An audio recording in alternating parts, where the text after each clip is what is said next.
Jean Beau, EMA 66. Je suis actuellement vice-président de l'Union régionale des ingénieurs et scientifiques Dauphiné-Savoie. N'est-ce pas, M. Blin? Et j'ai 3 mandats d'élu derrière moi à la ville de Chambéry comme maire adjoint. Et je n'ai jamais arrêté, dès ma sortie de l'INSA, de militer dans le mouvement associatif. Donc je suis un ingénieur bien engagé dans la société. Et le thème aujourd'hui, c'est précisément la place de l'ingénieur dans la société. Ce matin, là, on vient de traiter la place de l'ingénieur dans sa société, peut-être, mais en tous les cas pas dans la société. J'espère que dans les autres tables rondes qui vont suivre, on va aborder ce sujet-là, parce que les ingénieurs doivent se poser des questions.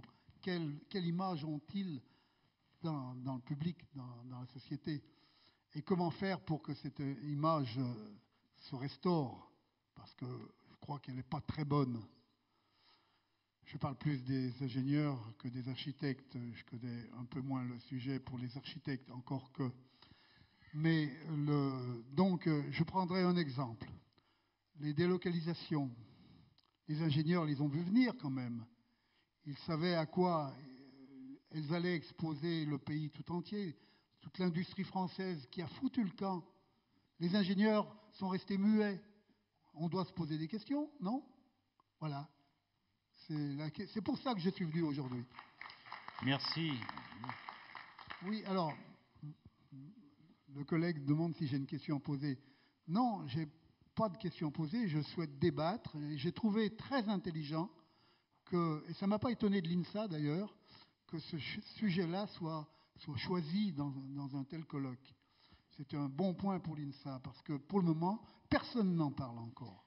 Alors justement, monsieur, moi, je ne suis pas ni ingénieur ni architecte, mais dans la deuxième table ronde, on va essayer d'aborder avec d'autres intervenants, et vous pourrez peut-être vous mêler à la chose, parce qu'après tout, pourquoi pas, hein, on est là entre gens de bonne aloi. On va traiter de ces problèmes, de savoir comment on peut changer peut-être une partie de la société. Hein, voilà. Alors, est-ce qu'il y a une question encore Alors, s'il n'y a pas de question immédiate, j'en aurai une que je poserai aux 4 personnes de la table ronde. Quand j'ai démarré mon métier d'ingénieur dans les débuts des années 70, j'avais comme idéal que ce métier d'ingénieur serve aux autres personnes, à des humains, quoi. Serve en quelque sorte à l'humanité proche qui est autour de moi. Et ce métier d'ingénieur me paraissait très noble dans ce sens-là, sachant qu'il fallait maîtriser évidemment des tas de problèmes techniques, organisationnels, etc., etc.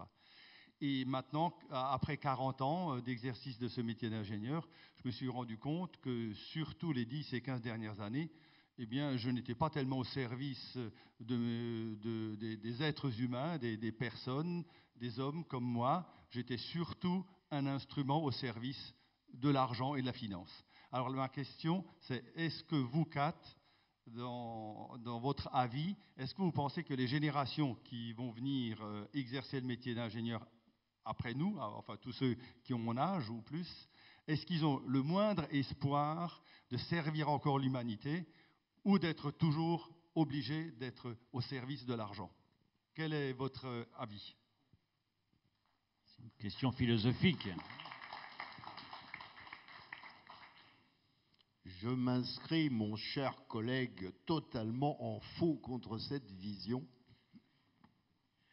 Aide-toi, le ciel t'aidera.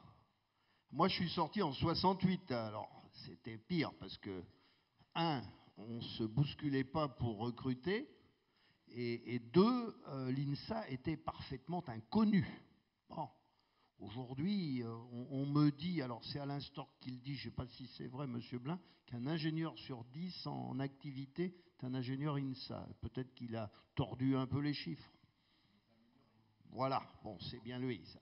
Donc, il n'empêche que dans la vie de chacun, enfin, je n'ai pas le sentiment qu'il y ait une contradiction fondamentale entre générer du profit et faire avancer socialement les choses. Et encore une fois, il faut bien peser, il faut être malin, il faut se rentrer par la fenêtre quand on vous met à la porte, il faut savoir faire.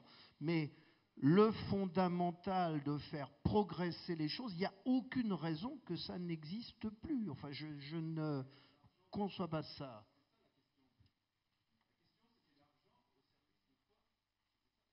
Mais encore une fois, c'est à chacun de savoir ce qu'il doit faire et ce qu'il peut faire.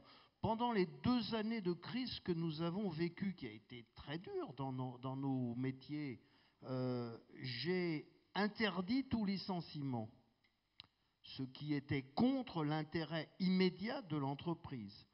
J'ai poursuivi la création d'écoles avec la Fédération des travaux publics pour embaucher des gens, recruter des gens. J'ai le sentiment qu'en ayant fait ça, j'ai préparé le futur et que quelque part, mon ex-employeur ou disons la société dont je suis aujourd'hui administrateur d'ailleurs, va y retrouver son compte parce que le jour où ça va redémarrer, elle aura les moyens de faire face à ça. Donc pour moi, ce n'est pas contradictoire.